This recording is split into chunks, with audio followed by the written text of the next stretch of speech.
Okay, again sa methodology na part, I have discussed already the research designs. So I hope alam nyo na ano yung research designs ng paper ninyo, kung quali ba siya or quanti or the combination of the two. We call it mixed method. And then kung under siya sa quanti class, I hope you have identified if it's a descriptive na research or an experimental one. And then remember that we have specific types of research designs under the descriptive and the experimental also.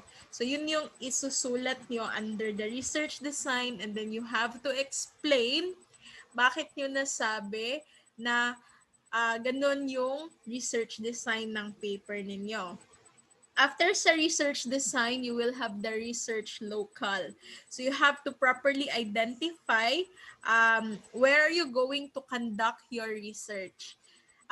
For those na magkakandak ng experimental na research, you have lots of research local since you have an area to be identified on where are you going to get your plant samples.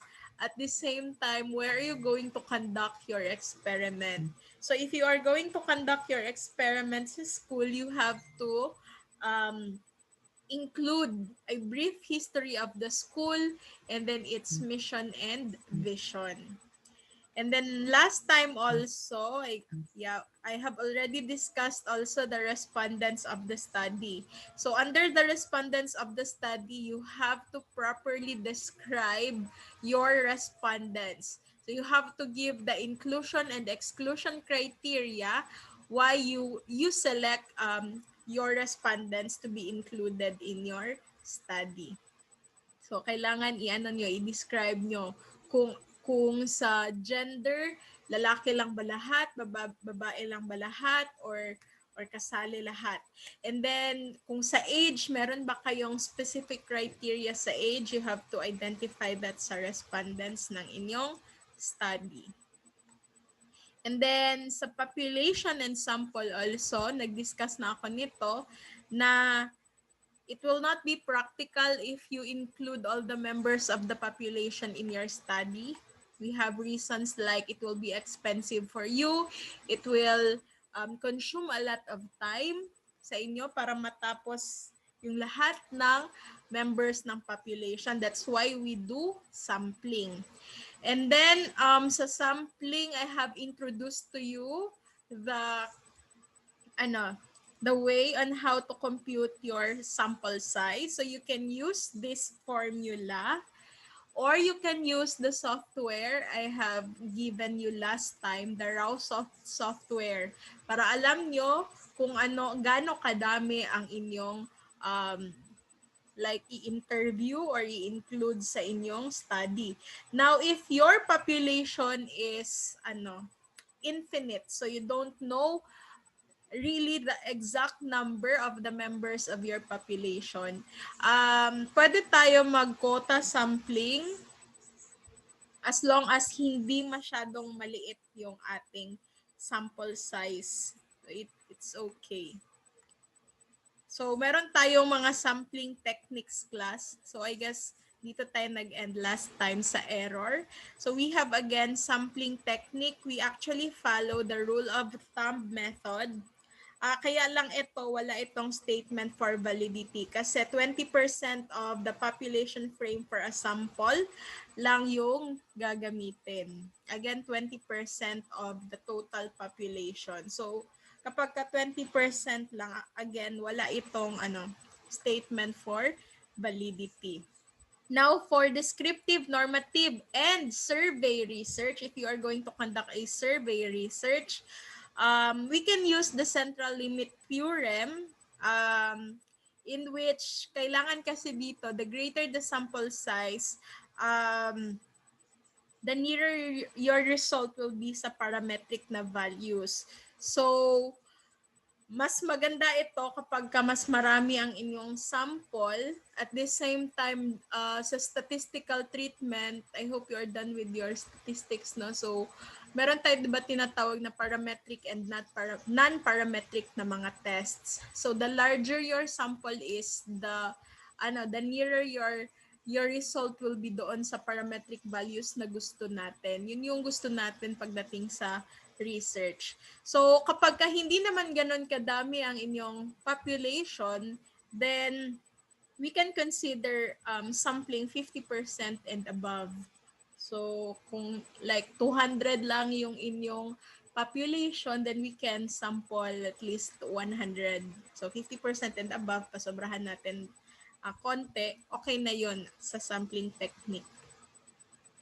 Ito class, less than 50% but more than 30% of the population, pwede na natin gamitan ito ng parametric statistics.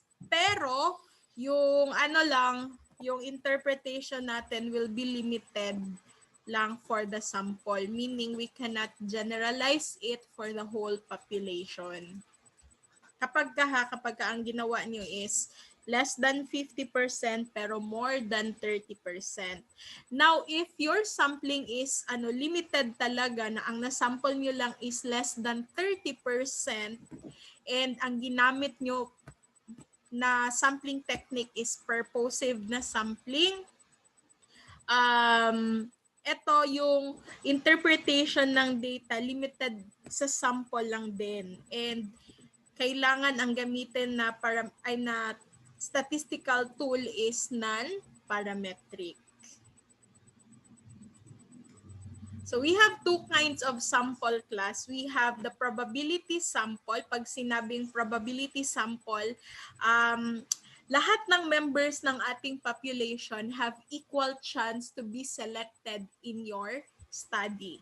Again, pag probability, lahat ng members of the population have the equal chance that na ma-select nyo sila sa study ninyo.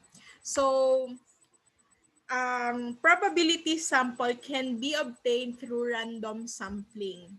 Kapag random sampling, it will really represent your population. And then, kapag you do a probability sampling, your findings or the results of your study are actually valid and can be used to generalize or to give inference sa characteristics ng inyong population. Now, kapag non-probability sample naman, ito yung the members of the population don't have equal chance to be selected in your study. Therefore, they are not actually a representative sa population ninyo.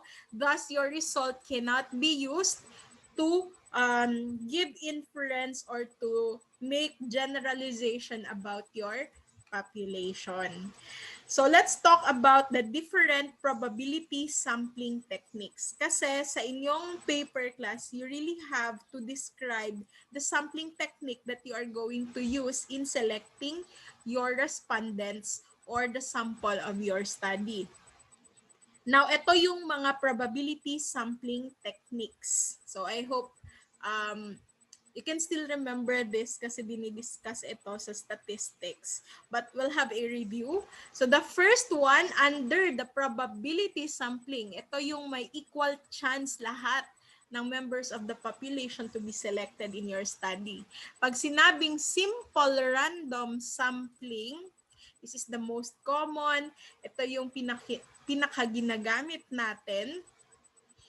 Ito yung may equal chance lahat ng members to be selected in your study, and meron itong independence wherein kapag napili mo yung isang member ng population, hindi yun makaka-affect sa pagpili mo sa other members of the population. So under sa random sampling, we have two methods, the lottery method and the table of random numbers. So, syempre sa lottery method, pwede kang mag-fishbowl technique, like you write the names of all the members of the population in a piece of paper, paghalo-halo natin sila, and then ibunot lang natin.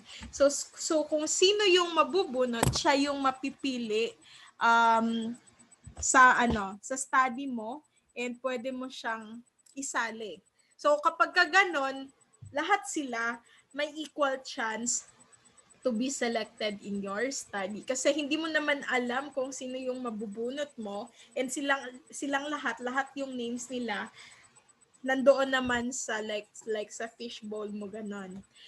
Next, we have table of random numbers. Wait lang ha, I'm looking for my pen. I want to write sa screen. Wala ang pen ko. Where's my pen? Wait lang.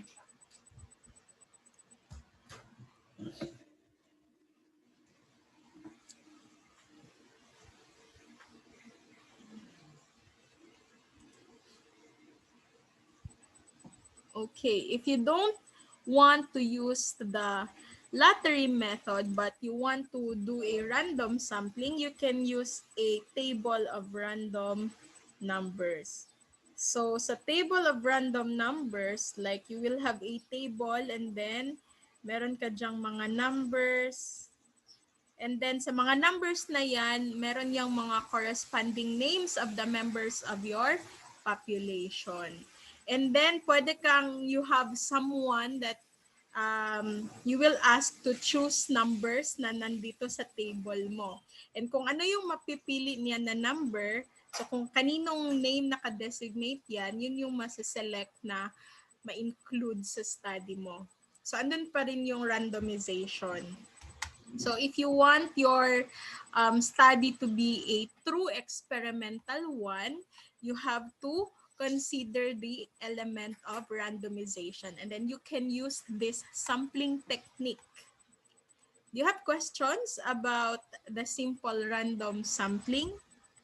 Again, ito yung pinaka-ginagamit if we want our study to be parametric and we want our results to be valid and can be used to generalize the characteristics of the population. If you don't want to do the simple random, you can have other techniques like systematic sampling with random start. So ano yung ibig sabihin ng systematic sampling with random start? Meron tayong like you assign numbers sa iyong population or sa members ng population, and then pwede kang, since this is systematic, so you will assign kung ano yung pipiliin mo every fifth ba, like you will count 1 to 5. Pagdating ng 5, pipiliin mo siya.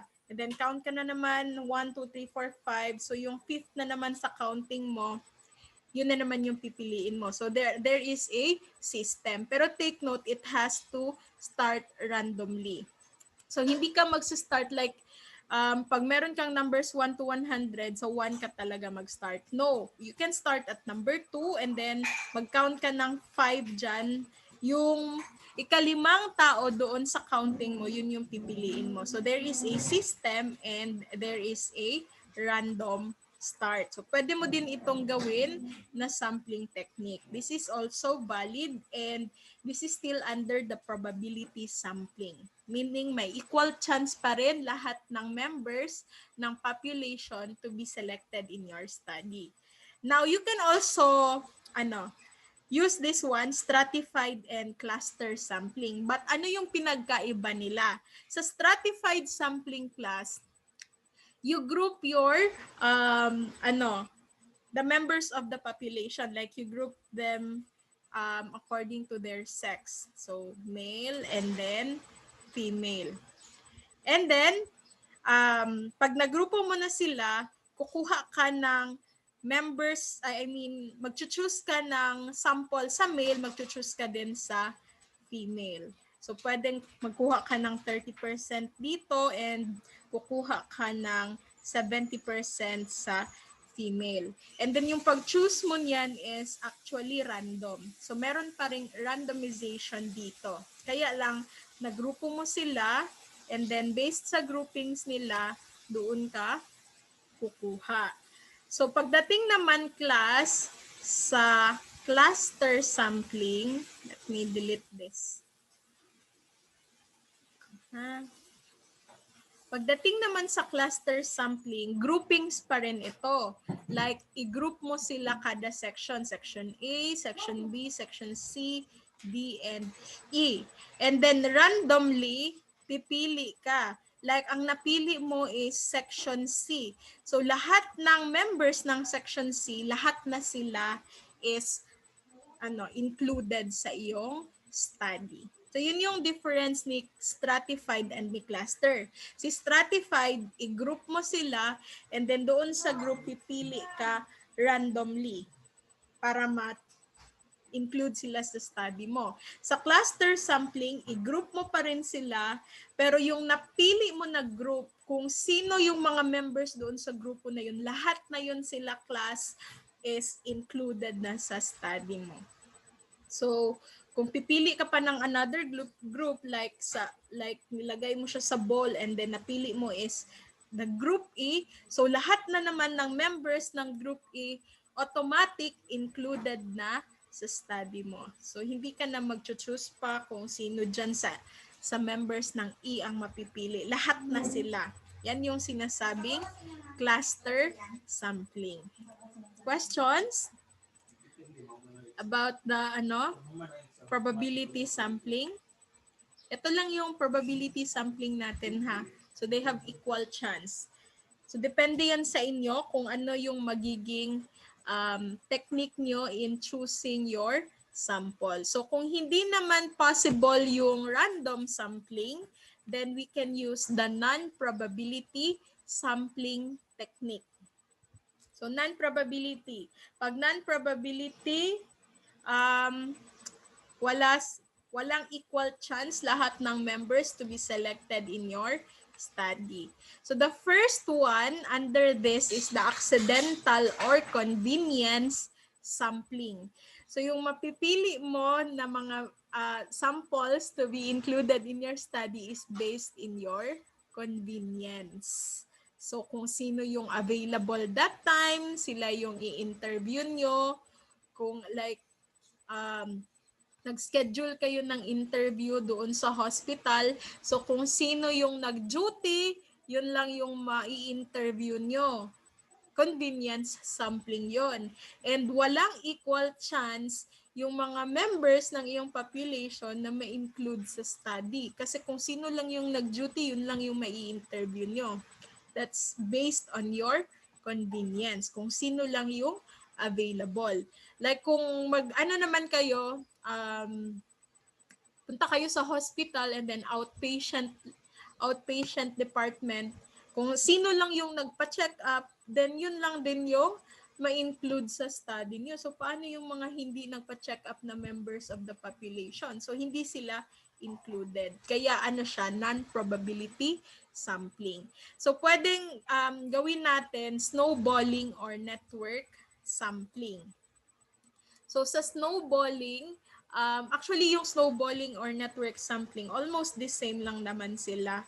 Like for example, your population is all the HIV patients in General Santos City. 'Di ba, yung data nila is most likely confidential. So pag may kakilala kayong HIV patients, syempre included na siya sa study ninyo and then you need more. So pwede kayong mag-ask sa kanila if ever they know someone na may HIV din. So kapag may kakilala sila, i-introduce nila sa iyo yun, and yun, yung na-introduce nila, nakakilala nila, pwede mong ma-include sa study mo. If ever papayag sila ha. So networking ito. So kung sino yung may kakilala, pwedeng ituro sa inyo and pwede mo nang ma-reach out yon. Yan. Next, we have purposive or deliberate or judgment sampling. So ito, itong sampling na ito, yung researcher is magsiset ng criteria or variables doon sa sa mapipili na samples. So like kung gusto mo 18 years old to 25 years old lang lahat, So, hindi lahat ng citizen or lahat ng resident sa Gensan. Meaning 18 to 25 years old lang. Meaning may criteria ka. Gusto mo babae lang lahat. Criteria na naman yon. So kapag ganun yung pagpili mo sa sample mo, ang tawag dyan is purposive or deliberate sampling technique. Next, we have quota sampling. This is mostly used kapag infinite yung population mo. So pag sinabing infinite, hindi mo alam kung gaano talaga karami ang members ng iyong population. So mag-set ka lang ng quota. Like you want to interview or you want to survey 100 people. Yun na. Yun na yung quota mo. Once na ma-achieve mo yung 100 people na yan, then stop ka na sa pag-interview or pag-survey. And then we have sampling for special population frames like doon sa mga chronically ill. So hindi na sila makapagbigay ng kanilang consent. Therefore, yung consent na hihingin nyo ay doon sa guardian. So yun yung magiging magbibigay ng consent at the same time some parts of your survey or your interview ay manggagaling sa guardian. Kasi nga again like chronically ill, hindi na nakakasulat or yung iba naka-intubate so hindi mo na sila ma-interview. At sampling for special population frames. So again, ito yung mga sampling technique natin. So meron talaga tayong portion under sa methodology na ang nakalagay sampling technique and then you will describe, you will identify ano yung sampling technique na gagamitin ninyo and then you will describe paano niyo gagawin yon. Yan. If you have questions, you can ask ha. You may unmute yourselves and then you can send sa chat. Yes, you can do that convenient and quota sampling. So you will have quota sampling kasi meron kayong target na number of people that you want to survey and at the same time magiging convenient sampling siya kasi kung sino lang yung available that time, yun lang yung magiging members na magiging included sa study ninyo. Yes, you can do that. Anything else? Wala na? Okay. Okay, wait lang. Okay, now we will move on sa research instruments. So meron na naman tayong another portion under sa methodology called research instruments. So sa class, sa research instruments, ito yung gagamitin ninyo to collect your data.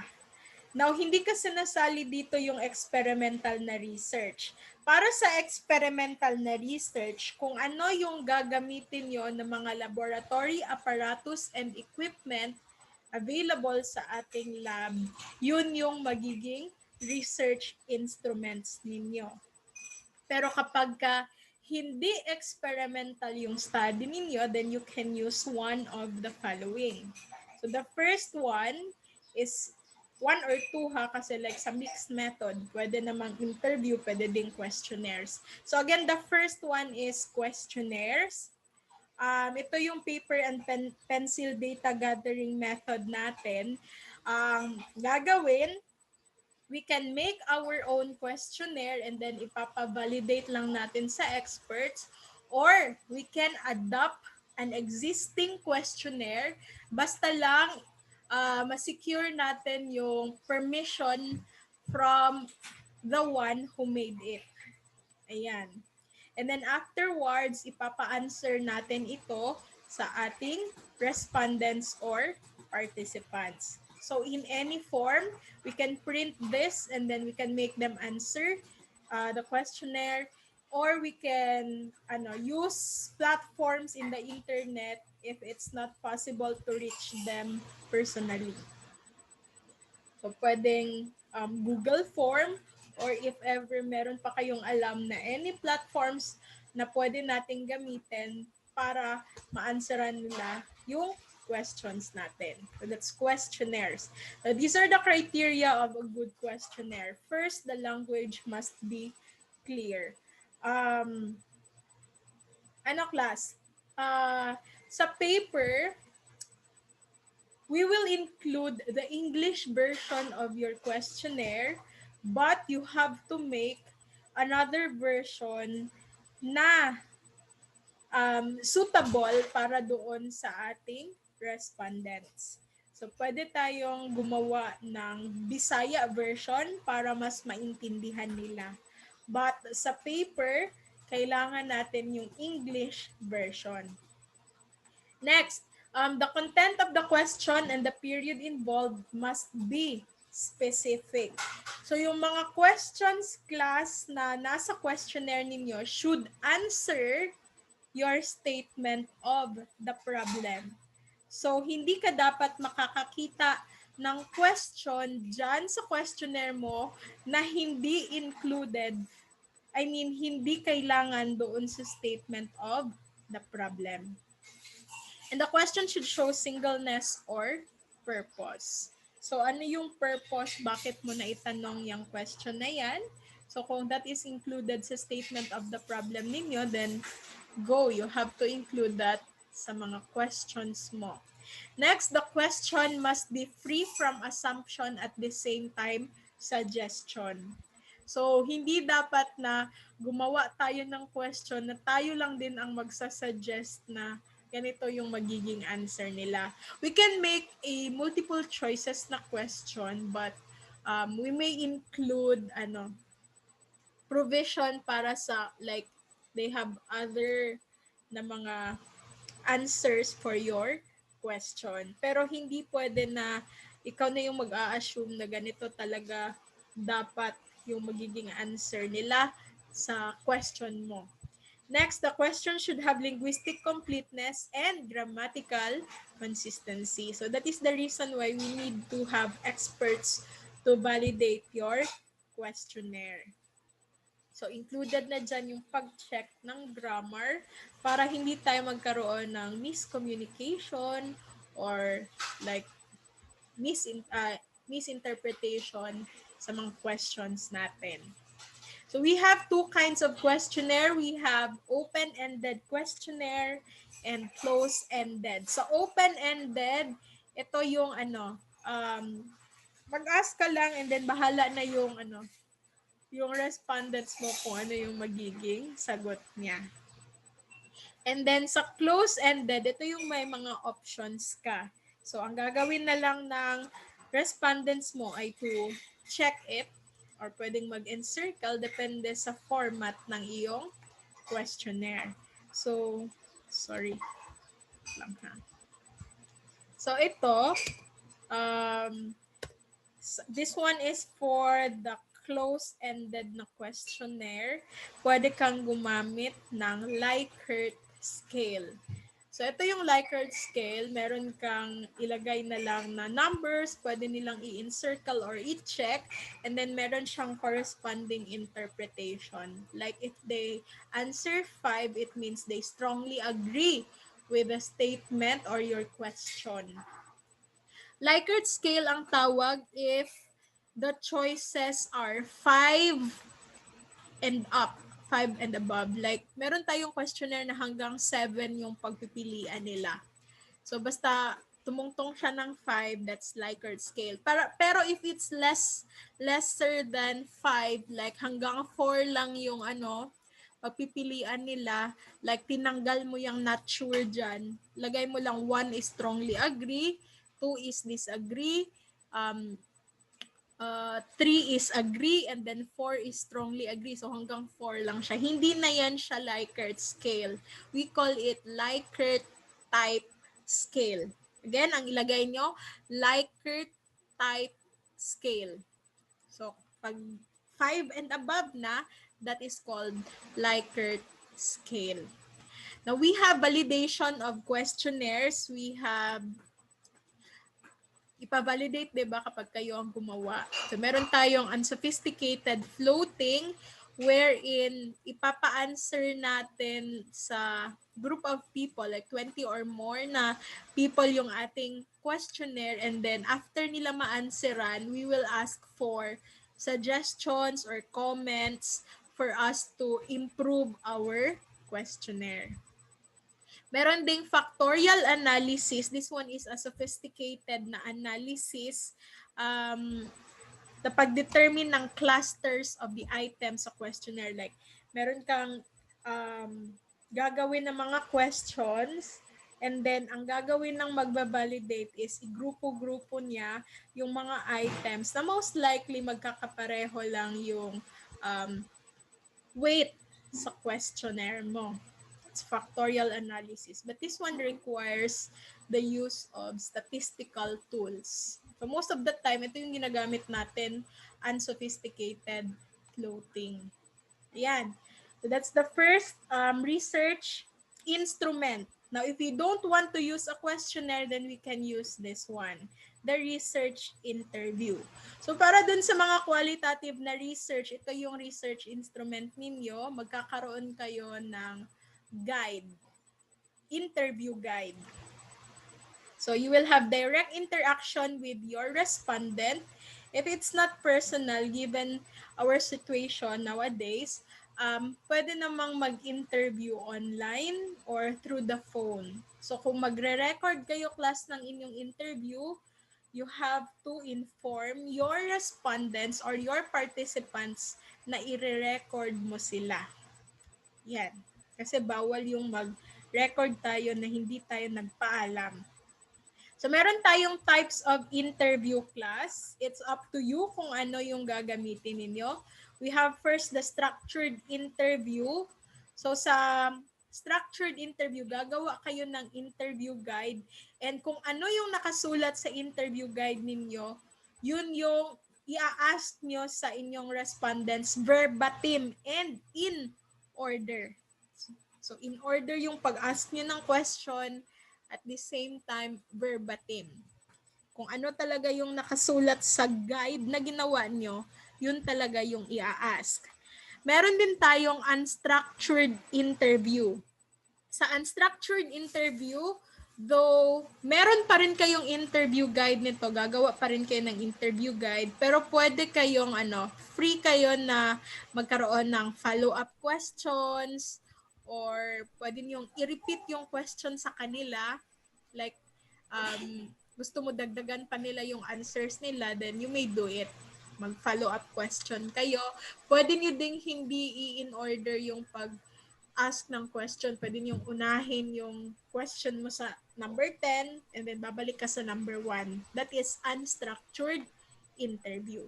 So again, it's up to you, researcher, kung ano yung gagawin ninyo. Most of the research class ay nag-unstructured interview para makakuha sila ng mas maraming data, and then mas maintindihan nila yung mga answers ng kanilang respondents. Unstructured interview yung ginagamit nila. Nagpa-follow up questions. Next, this one is observation method. So this involves the researcher watching the research situation. So wala kang interview na gagawin, wala ka ding what do you call that? Wala ka ding questionnaire, you will just observe your respondents or your participants. So actually sa experimental na research, ganito din, mag-o-observe tayo. Pero meron tayong specific research instruments kasi meron tayong mga laboratory equipment or apparatus na gagamitin. Again, that's for the experimental research. Do you have questions, class? Sa research instruments natin? Still have time, no? Wala. So let's have general criteria for our research tool. Research tool is the same with the research instrument. Meron tayong tinatawag na validity. our research instrument should be valid. So, ito yung unang characteristic para masabi nating good ang ating research instrument or research tool. So, validity is defined as the extent of which the procedure actually accomplishes what it seeks to accomplish or what it seeks to measure, especially for test.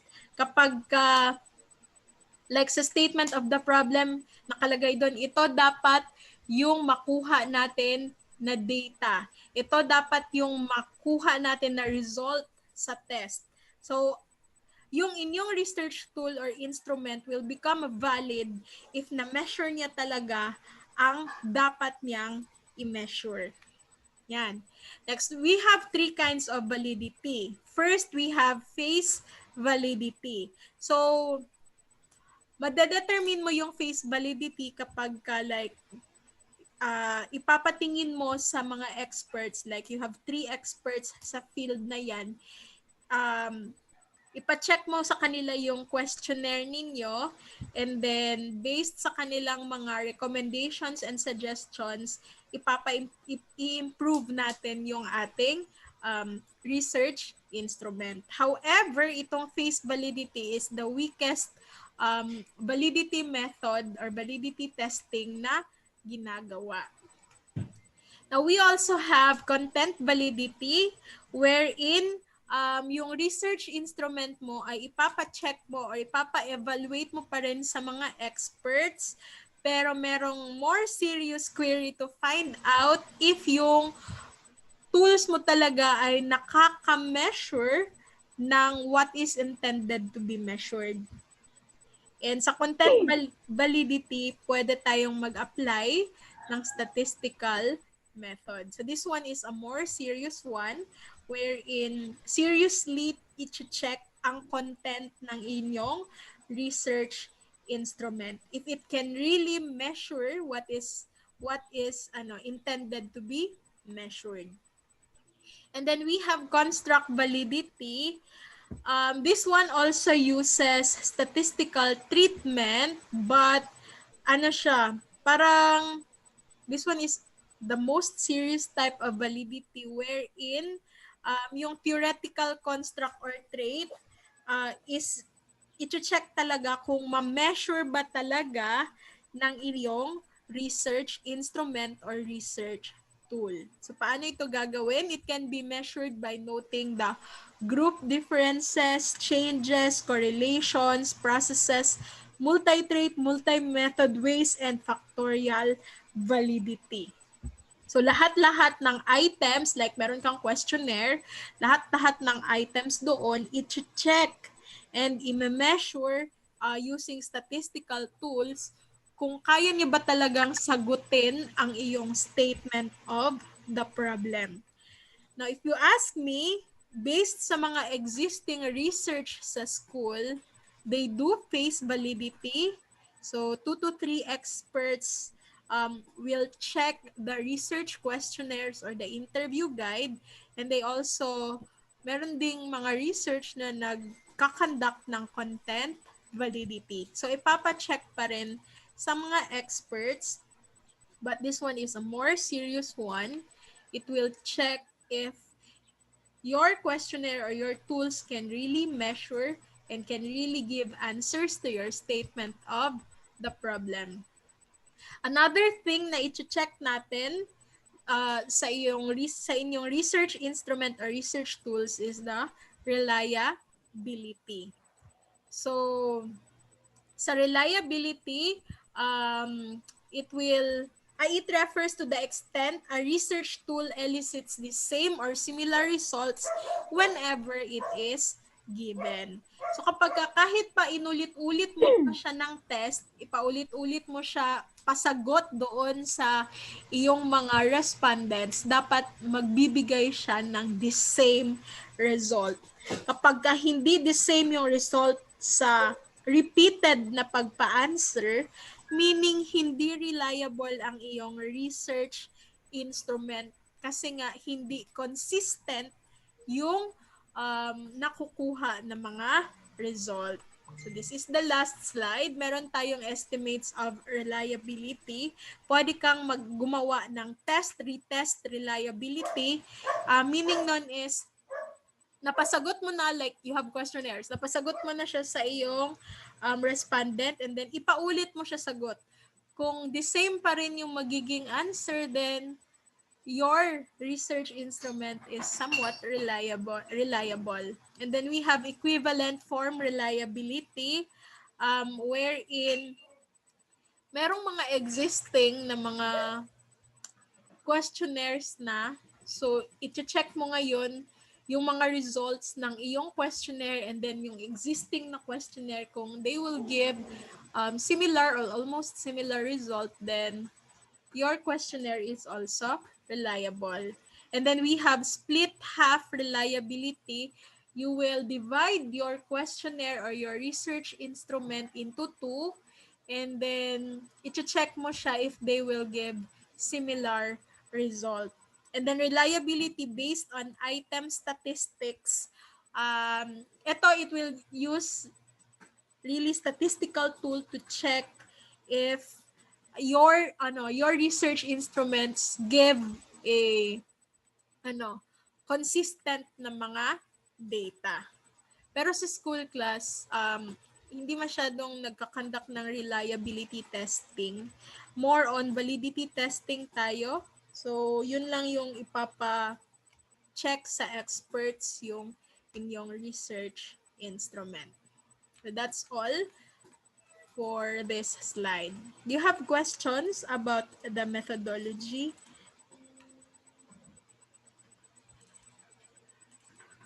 So while waiting, I will open a sample paper. Ito yung palaging tingnan ko sa inyo. Hindi pa ako nakadiscuss sa ethical issues. Wait lang ha. So this one is a sample study with the correct IMRAD format. So I hope you will look at it. So we have, again, the running head. And then this is not the page number. We have here the page number. Sa class, every first page of the portion sa IMRA, dapat hindi makita yung page number. So dito ka pa magsa-start.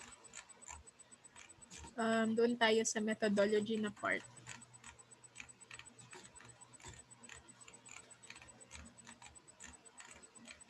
So this one, methodology. This one is naka-PDF. Hindi masyadong natabunan yung page number, pero kailangan tabunan nyo kasi yan. So we have the methodology here. You have to give an introductory portion. You will introduce ano yung laman ng part ng research na ito. Next, you will have the research design. So you have to properly identify what research design you will utilize in your study. Next, after identification, you have to explain bakit yun nasabi na ganun na research design ang gagamitin ninyo. So you may have citations sa pag-describe ninyo ng research design na yan. Do not forget our references should be from 2011 to 2020 only. Hindi pwedeng gumamit ng lower than 2011. And then afterwards, you have the research local. So you have to identify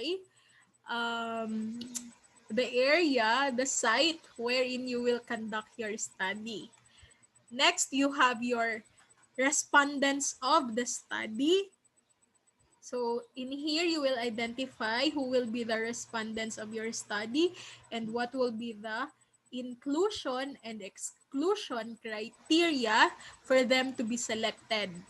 Next, we have the sampling procedure or the sampling technique. You can use either sampling procedure or sampling technique. So here you will properly identify also what type of sampling technique you're going to use. So like this one, ang study na ito, this study utilized purposive sampling. Yan. And then you will explain how are you going to do the sampling method. Class, take note, under sa methodology na part, you will use future tenses ng mga verbs natin kasi hindi pa naman tapos ang inyong research. Ito, naka-past tense na siya kasi this one is a completed research kasi. So again, future tenses ng verbs ha. Ito yung sampling procedure. Sa sampling procedure lang, may nakalagay lang ako dito na response rate. Kailangan kasi ito, when you finish your research, idagdag mo yung response rate doon sa sampling procedure mo or sa sampling technique. When you say response rate, di ba you have identified like ito, 161 yung magiging respondents. Now, sa response rate, i-identify mo kung lahat bang 161 ay sumagot sa inyong questions or sa inyong questionnaire. Meron kasi talagang hindi mag-a-answer like kahit i-follow up mo pa, ayaw nila, hindi nila gusto. So, mamaminus yan siya sa response rate nyo. So, sa response rate, at least 50% and above dapat sumagot. So, yung panel kasi hindi nila tinatanggap yung less than 50% na response rate.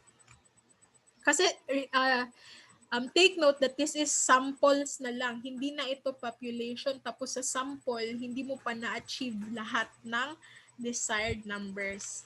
Kaya, more than that. After that, you will have the research instrument. So, you have to introduce anong instrument ang gagamitin ninyo.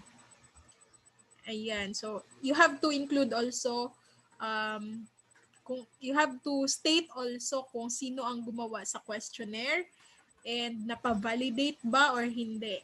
Yan.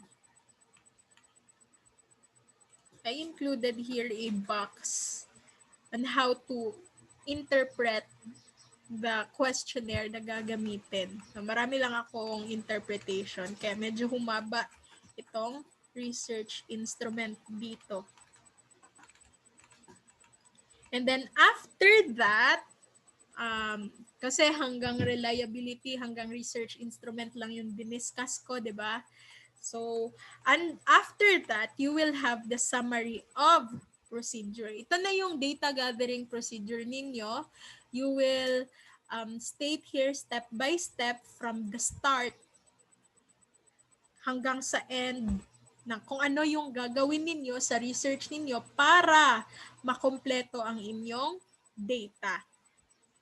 So, syempre sa inyo class, mag-a-ask pa kayo ng permission, like permission from the dean that you will conduct the study, permission from a certain hospital that you will conduct a study there, and then afterwards, kung okay na sila, nag-approve na sila, you will make your questionnaire, and then after making your questionnaire or your interview guide, you will have it validated by the experts.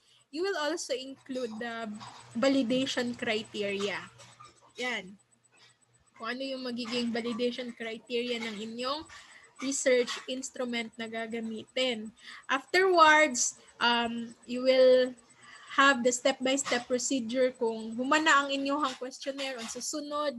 Siyempre, mag-sample na mo and then ihatag na ninyo sa inyong respondents inyong questionnaire if ever ganito yung gagawin ninyo ha. Sa experimental class, as in the experiment procedure talaga with the proper citation. Kasi hindi naman kayo ang gumawa ng procedure ninyo sa experiment. So, dapat may proper citation.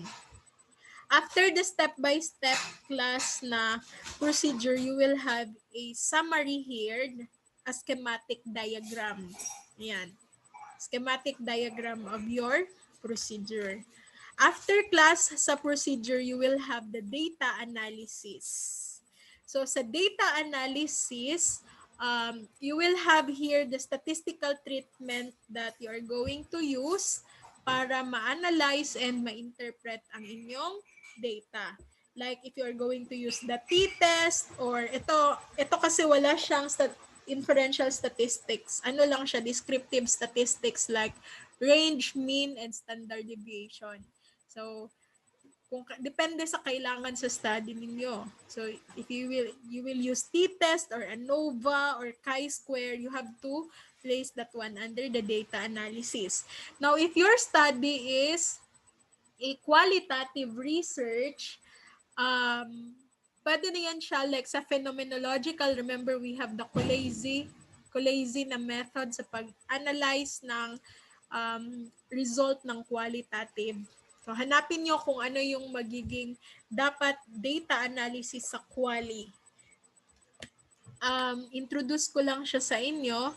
Most of the time, we use this one. Sulat ko na lang siya. You read about Colese method and how to do the data analysis. This is for qualitative research. Yan. And then after sa data analysis will be the ethical considerations. So ito nata yung inask kanina. How are you going to do the ethical considerations? So ito yung mga ethical considerations na gagawin natin sa research ninyo. Meron tayong mga main ethical principles sa research kasi. Didiscuss ko siya in a while. But do you have questions first before we'll move on with the ethical considerations? Wala?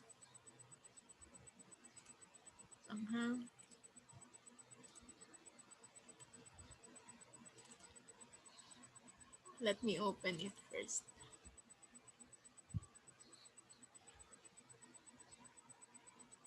Sa ethical considerations class, you have to identify what principles yung susundin nyo sa research ninyo. Wait lang. Dito na ako. Ayan. So we have these ethics guidelines.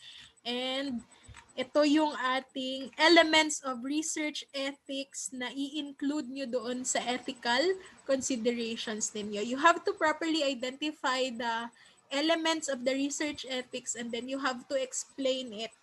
So ano yung considerations na gagawin ninyo sa research ninyo?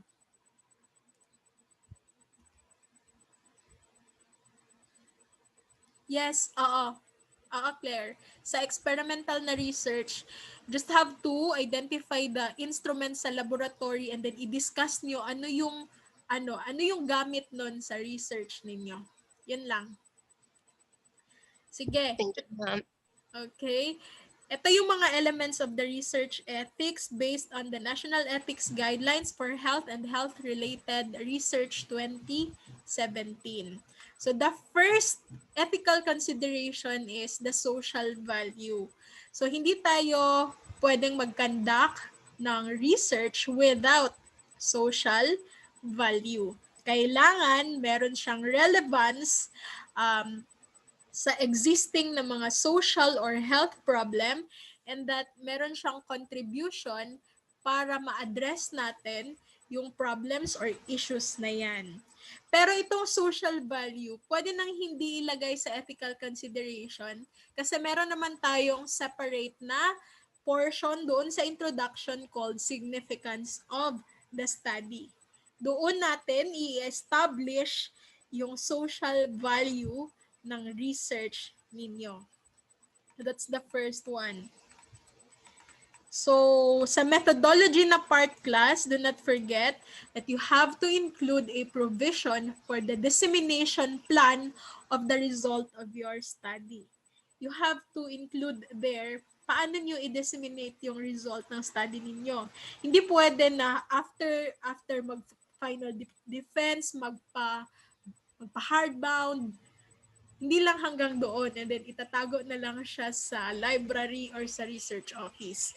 Kailangan may dissemination plan tayo to be included in your research procedure. Ito yung next important thing that you will have to consider. Ethical consideration. Ito the informed consent. If your study involves human participants, you have to make sure that you will obtain an informed consent. Yan. So, yung informed consent is actually a decision of your participant na sila mismo is ano, yung freely magpa-participate sila sa research ninyo. So, dapat hindi subject sa coercion, undue influence, or inducement. Hindi, walang pilitan dito. Kung ayaw nila, di natin sila pwedeng pilitin.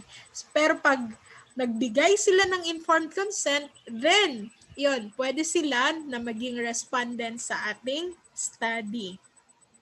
So take note that obtaining the informed consent is a process that starts when initial contact is made to your potential participant.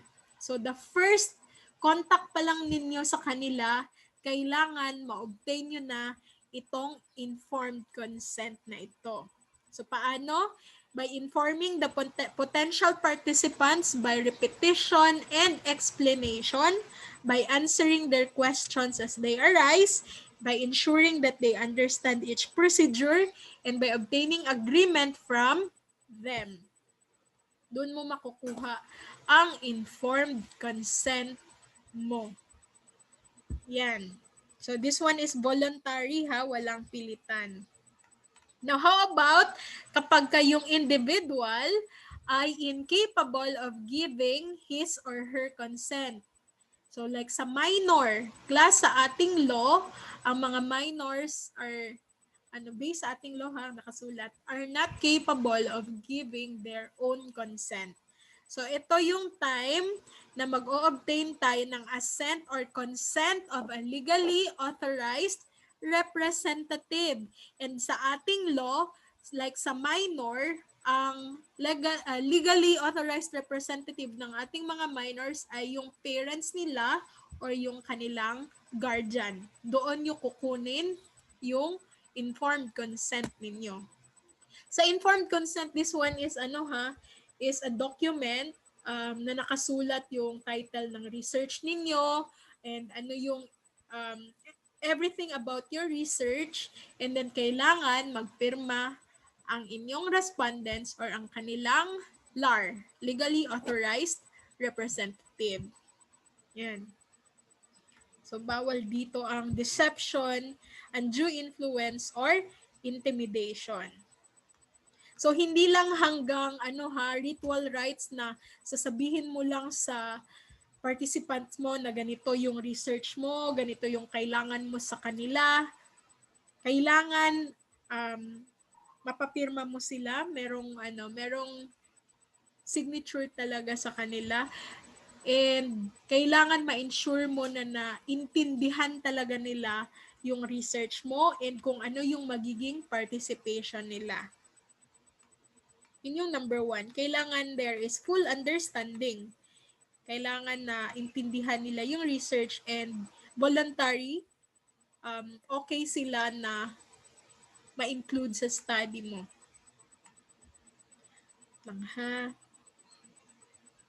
So ano ba yung kailangan ipaintindi mo sa kanila? First na kailangan mong ipaintindi sa kanila is they are invited and then they are free to refuse or to accept to be selected sa research mo, and then you have to properly state kung saang institution ka connected. Yan. Another thing is ipaintindi mo sa kanila na okay lang mag-refuse sila without penalty or loss of benefits from your research. Another thing is you have to make them understand the procedure of your research, yung flow talaga. Kailangan maintindihan nila yon. Explain mo sa kanila step by step. And also the duration of the individual's participation. So, kailan magsa-start, kailan mag-end yung kanilang participation sa iyong research. And ipaintindi mo din na there is a possibility of early termination of the study. Like, hindi siya dapat tapusin kasi merong problem, baka may problem na ma-encounter. Yan.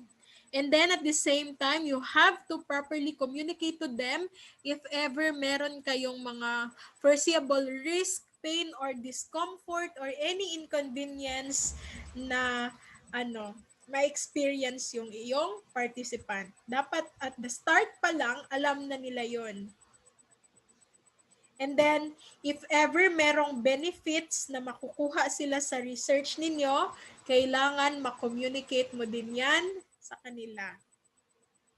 Depende kung meron kayong ibibigay na benefit, whether money or in kind, kailangan alam yan nila at the start pa lang sa research. Even yung benefit na makukuha ng community and contribution nito sa community, dapat alam nila. What else? At the same time, class, provision for privacy. Remember again, we have to keep this confidential. The identity of your participants should be kept confidential.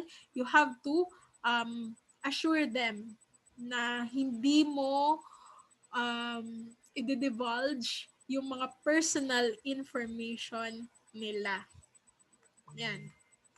And then at the same time, they have to understand na even if naka-start na yung research, kung gusto nilang mag-withdraw sa kanilang participation, pwede nila yung gawin without loss of benefits. Again.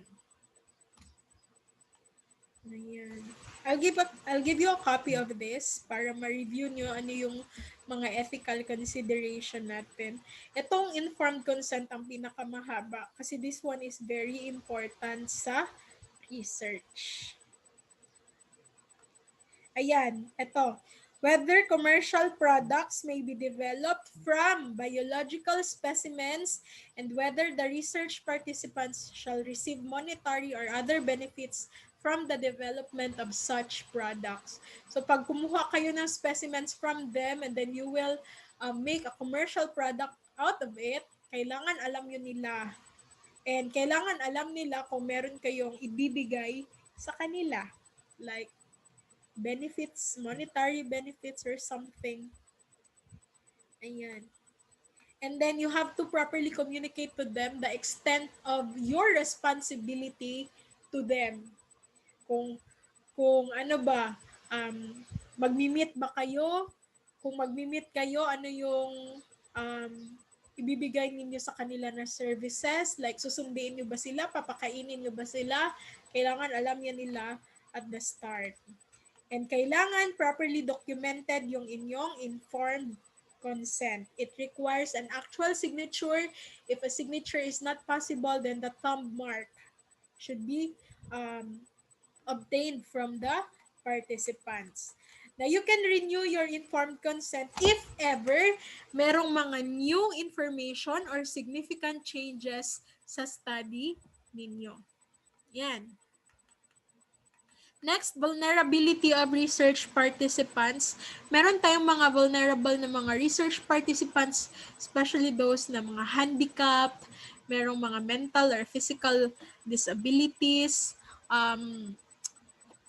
merong mga cases like HIV patients sila, kailangan nyo silang protektahan, class. This one is an ethical consideration.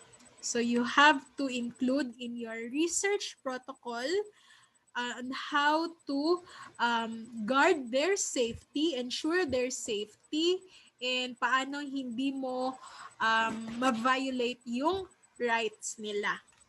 Yan. And then, lagay nyo na pwede silang tumanggi or pwede silang mag-withdraw. Another ethical consideration is this one, risks, benefits, and safety. So again, you have to properly identify kung merong mga risk, foreseeable risk sa study ninyo. Kailangan ma-communicate nyo yan sa participants. The benefits also, included na kasi doon sa informed consent yung benefits. And number 3, the safety. So, kailangan ma-minimize natin if ever merong mga risk na ma-identify. Kung hindi man natin maiwasan, kailangan ma-minimize natin yan sa ating research. Yan. And next, another very important thing, privacy and confidentiality of information. Remember that we have the Data Privacy Act of 2012. Kailangan natin itong sundin and i-uphold. Merong right sa privacy ang ating participants and we are not allowed unless nakakuha tayo ng consent sa kanila na i-divulge natin yung kanilang information. Especially na meron tayong tinatawag na result dissemination. Kailangan makakuha tayo sa kanila ng informed consent na pwede nating i-divulge yung personal information nila. That's another thing na kailangan bigyan ng consideration. And then we have here the justice. So, merong justice na makukuha yung inyong participants sa research ninyo. So, ano yung mga justice na yan? Merong fair selection. 'Di ba? Magsasampling technique tayo, 'di ba? So, merong fair selection. And then, you will have provision for appropriate care regardless. So, wala tayong bias when it comes to economic status, gender, race, or creed. Kailangan ma-ensure natin yan sa research natin. And then, if ever merong harm na mangyayari sa kanila, dapat may provision tayo for compensation. So, I hope wala namang ganun, diba? And then, kapag there is loss of earnings kasi kinuha natin yung time nila, kailangan bayaran natin sila. So, I hope hindi naman ganun yung mangyayari sa research ninyo na kailangan pa talaga mag-absent yung participant para lang makasagot doon sa research ninyo. And then we have transparency. So we have to be transparent from the start up to the end. We have to communicate all the things na kailangan natin i-communicate sa patient natin. Hindi tayo mag-keep ng important information from them. At the same time, you have to make sure that your participants will be honest sa inyo pagdating sa kanilang mga sagot. Yan. So that's all for the research ethics na mga elements. Ito yung mga bibigyan natin ng consideration and ito yung ilalagay natin sa ethical considerations depende sa needs sa study ninyo. So you have to identify it sa mga studies ninyo. Ano yung bibigyan natin ng ethical consideration. Do you have questions, class?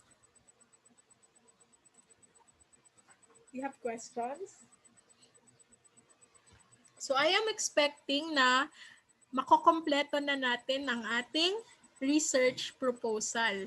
Kasi sa research proposal, ang kailangan lang naman, introduction, and then you have the methodology. But do not forget your references, how it's very important. After sa methodology, you will have references, and then you will have your curriculum vitae.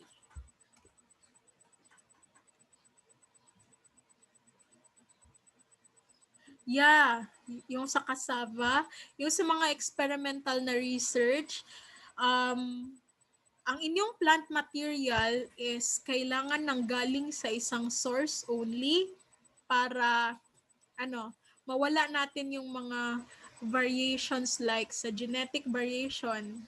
Sa plants kasi class, different na place, different yung genetic makeup nila. So that's the first one. And then, sa ethical consideration ninyo, meron tayong laws governing the use of plant materials and meron tayong laws, for example, if magagamit kayo ng laboratory animals, yun yung ilalagay ninyo sa inyong ethical consideration. So you have to properly identify that law. I'm not familiar with the law kasi hindi ko memorize sa kadami-dami ng law. But kailangan nyo yan siya ma-state. Like Republic Act number, I don't know the number, Animal Welfare Act, kailangan masulat nyo yan siya sa ethical consideration ninyo if ever gagamit kayo ng animals. Pero kung sa human persons lang, yun yung mga informed consent, and then risk, benefits, transparency, privacy, and confidentiality. Yun yung mga ethical considerations natin. So, balikan ko yung sample ko kanina. Tapos mga yun. Ito. So, ano yung nakasulat dito? Yeah, may format sa CV. Wait lang ha, pakita ko sa inyo. Ito yung ethical consideration. So, number 1, informed consent. The researcher made sure that the participants were informed and understood the study and its purpose. The participants had the sole option to participate in the study or not. And then I have justice. And then I also have risk, benefits, and safety. And then last one, privacy and confidentiality. Ito yung mga ethical considerations natin sa research. Ito results na. So, hindi pa tayo mag-discuss ng results. Medyo mahaba ito. Wait lang, ha? Mahaba kasi ito. May discussion pa na part. Ayan, discussion. Ito, references after your, after doon sa inyong methodology. Have the references. And then, appendix. If meron na kayong questionnaire ngayon, you may include the questionnaire, ha? Actually, kailangan nyo yung questionnaire pala. So, mag-draft muna kayo ng questionnaire ninyo. Draft na pa lang muna, ha? So, wala pang validation na mangyayari.